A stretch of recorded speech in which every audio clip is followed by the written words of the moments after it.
समय का सदुपयोग जो करता है उसी व्यक्ति को समय के साथ अच्छे परिणाम मिलते हैं। ऐसा ही हुआ जब सोनू और वानी के एनुअल एग्जाम्स आने वाले थे। अरे, अब तक पढ़ रही हो? चलो खाना खाते हैं। बस थोड़ा सा प्रोजेक्ट बचा है। नहीं किया तो टीचर डांटेंगी। और अगले वीक से एग्जाम्स भी तो शुरू हो रहे हैं।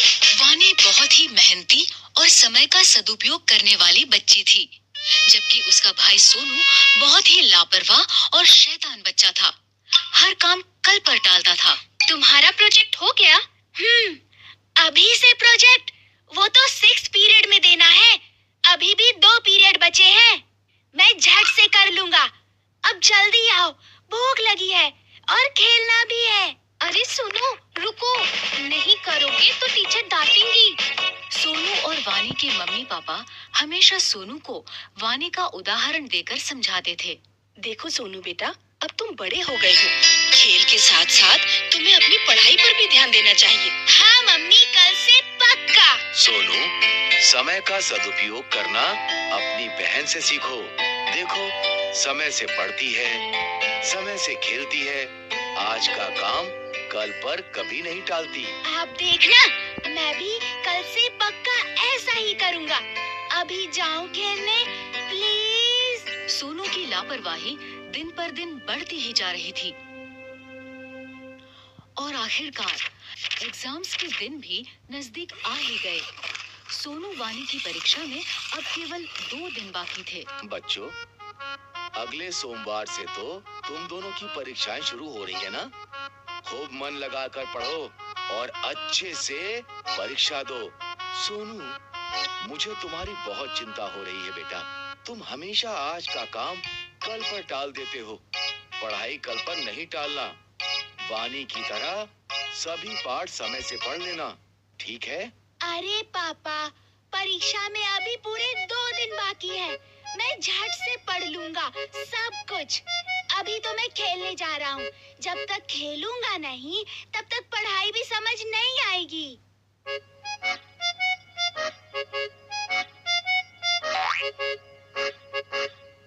अरे वानी, देखो ना, कितना सुहाना मौसम हो रहा है। आओ ना, थोड़ी देर खेल लेते हैं। पढ़ाई तो बाद में भी कर सकते हैं। झट से सब हो जाएगा। हाँ, मौसम तो सुहाना है, लेकिन मुझे मेरा पाठ पूरा करना है। कल परीक्षा है। इस मौसम में तो खेलने का मजा ही कुछ और है। तुम पढ़ती रहो, मैं तो चला खेलने।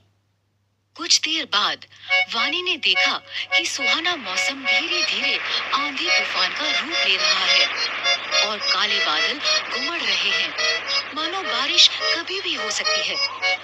बारिश का मौसम देख वानी को चिंता होने लगी कि अगर बारिश आ गई तो उसका पाठ कैसे पूरा होगा, क्योंकि बारिशों में अक्सर घर की बिजली कट जाती है। उसने सोनू को आवाज दी। सोनू, सोनू सुनो, मौसम देख के लगता है बारिश होने वाली है। शायद रात को बिजली भी कट जाए। खेलना छोड़ो और आकर अपना पाठ पूरा कर लो, वरना कल परीक्षा में क्या लिखोगे? चिंता मत करो वानी, अभी तो दोपहर ही हो रही है। रात को बैठकर मैं फटाफट सब खत्म कर लूंगा। बिजली नहीं जाएगी, बल्कि बारिश के बाद पढ़ने में और मजा आएगा।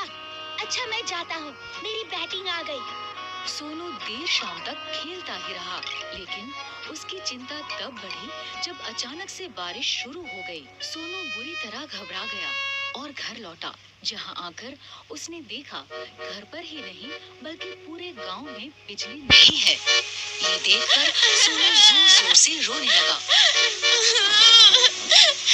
कल परीक्षा में मेरा क्या होगा? मैंने तो एक बात भी नहीं पढ़ा और अब तो बिजली भी नहीं है। मैं तो फेल हो जाऊंगा। मैंने कहा था ना, अपना पाठ समय से पढ़ लो। मैंने तुम्हें 1 हफ्ते पहले ही कह दिया था कि समय पर पढ़ाई कर लेना, लेकिन तुम्हें कभी कुछ समझ में नहीं आता। अब भोगो। सॉरी पापा, अब मैं क्या करूं? काश मैंने सही समय पर ही अपने पाठ पढ़ लिए होते।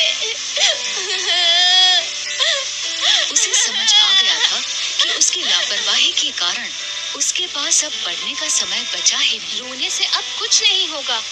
अब समझ आया कि सब तुम्हें क्यों समझाते थे। अब रोना बंद करो और चलो मेरे साथ। मैंने अपनी पढ़ाई समय पर ही पूरी कर ली थी। मैं तुम्हें सारा पाठ समझा दूंगी और याद भी करवा दूंगी। चलो। अगले दिन दोनों बच्चे खुशी खुशी परीक्षा देने गए।